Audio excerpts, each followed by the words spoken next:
Isang malamig na umaga para sa ating lahat mga ka-farming. Yon, update muna tayo sa ating mga alagang kambing at syempre doon sa ating dalawang kambing na kinuha kahapon at ng isang araw. So update lang tayo. Sobrang lamig dito mga ka-farming, umagang umaga, alas 7, lamig na. So i-update ko lang kayo doon sa ating mga alagang kambing. So sa mga hindi pa po nakapag-subscribe sa aking YouTube channel, please subscribe to my YouTube channel. Click nyo na rin yung notification bell para like kayong updated sa aking mga video. At mag-iwan na rin kayo ng comment dyan sa baba at aking babasahin.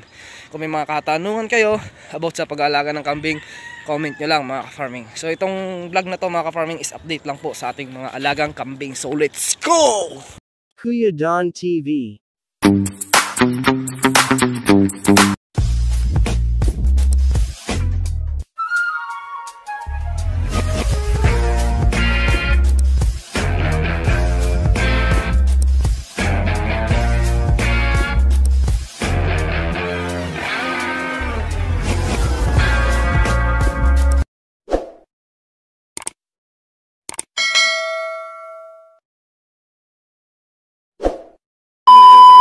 Yan, so good morning sa ating lahat mga ka-farming. Ngayong umaga, February 21, kung saan ay malamig ang panahon.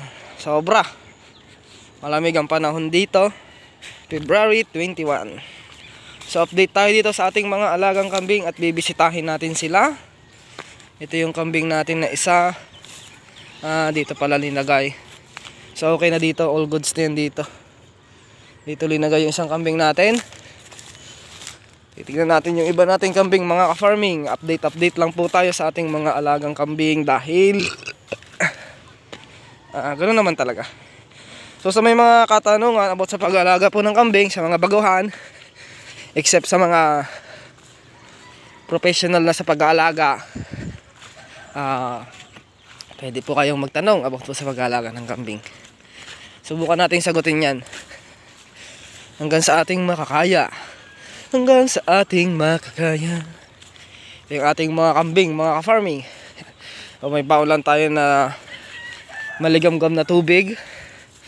Ano, umagang umaga pa lang, busog pa sila kasi may binigay nga tayo kahapon na pagkain nila. Ito po yung ating mga kambing. Sinisimplihan lang nila sa pagkain. Simplihan nyo lang. Yan. Update tayo. Tingnan natin kung saan ito nakatali. Ilipat natin to kasi medyo mahina ang damo dito. Ilipat natin sa medyo madamong lugar. Ito mahaba naman tali nito eh. Mahina dito eh, walang gaanong damo dito. Ilipat natin. So panoorin nyo hanggang sa dulo mga ka-farming dahil ayun, haba ng tali niya yung tagpe oh. Yan kung gaano kahaba, nandoon na siya oh. Diba? Ganyan kahaba yan. Pero dito natin ilalagay yan para mabusog siya. Yan dito.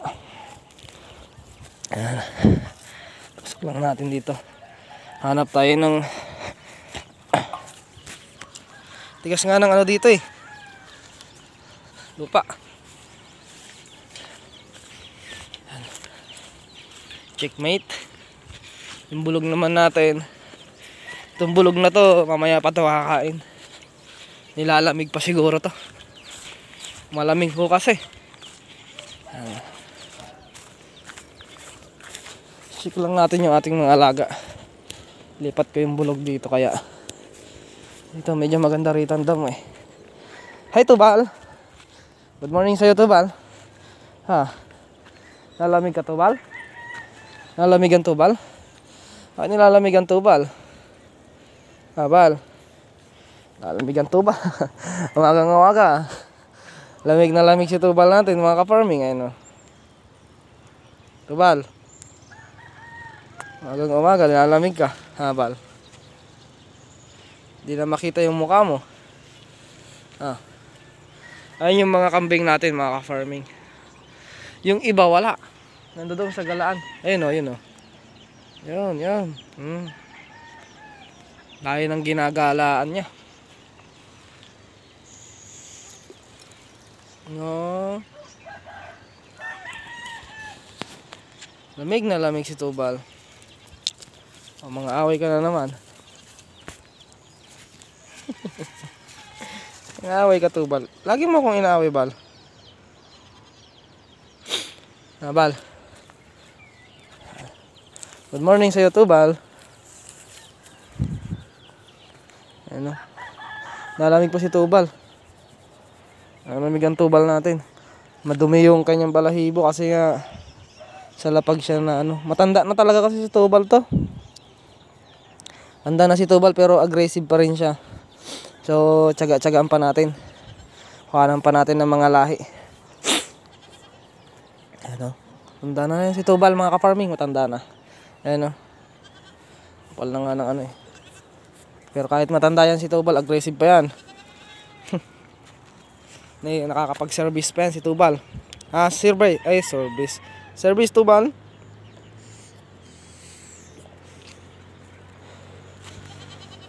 Nakuha na natin ng lahi si Tubal. Hanap na naman tayo ng iba. Pero matagal pa. Gusto ko nga tumagal pa si Tubal sa akin eh. Kahit mga 2 years eh. Para mapaglingkuran niya talaga tayo. Tubal? Tubal? Diba Tubal? Gusto ko yun no? Gusto mo rin? Oo naman boss. 2 years to 3 years pa sana ang itagal nito. Para nang sa gano'n naman ay maservisan natin ng maayos. Kasi meron din naman nagko-contact sa akin para magpa-stud lang dito sa bulugan natin. So tapusin nyo tong video na to mga ka-farming, dahil sa dulo ng video i-update ko kayo sa ating alagang kambing. Yan si Tubal. May muta. Yak, may muta si Tubal. Di natin malapitan na maayos eh. Kasi baka mamaya pag nilapitan natin, sasabihin niya na naman nakikipaglaro ako. Ay, saan ka galing? Saan ka galing? Kain na kayo dun. Kambing natin, hiwa-hiwalay. So yun mga ka-farming, nandito tayo ngayon sa bukid at pauwi na tayo dahil i-update ko kayo dun sa dalawa. At magdadamo rin kami ngayong umaga mga ka-farming para ipakain lamang po doon sa ating kambing. Kung naririnig nyo yun, maingay na siya. Kasi nga, wala pa silang kinakain. Alas 7 pa lang naman mga ka-farming, so wala pong problema yun. At kung alas 9, maganda nga yun para maubos nila yung pagkain nila. So naka-quarantine muna sila at mamaya mag-i-inject na rin tayo sa kanila. Mag-i-inject din tayo para iwas stress. Kasi nakagaling sila sa biyahe.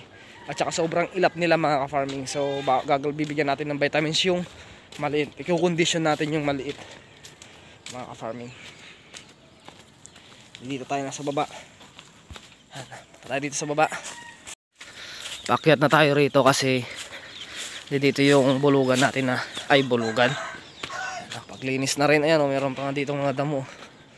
Ayan, may mga damo pa dito. Dito ko muna kaya ilagay sila. Itali ko muna sila dito para makakain. Para makakain yung dalawa. Ayan yung dalawa. Ito yung dalawang kambing natin. Naghihintay sila ng grasya. May grasya kayang darating. Ayan yung dalawang kambing natin.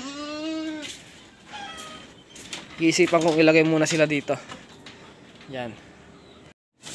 So ito mga ka-farming, ibinaba ko muna kasi masasayang lang din ito. Kasi pag inabutan pa to ng hapon, matutuyo na rin. So nilabas ko muna yung kambing natin para ubusin nila.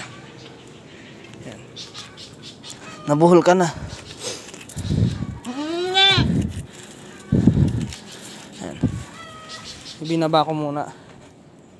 So yung dalawang kambing natin na bago. Pareha sa magagandang lahi. Kain muna kayo dyan.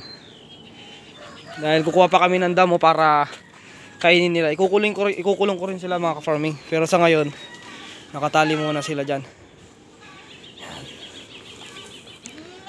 Dyan muna kayo para iwas stress. Dahil kukuha muna kami ng damo mga ka-farming.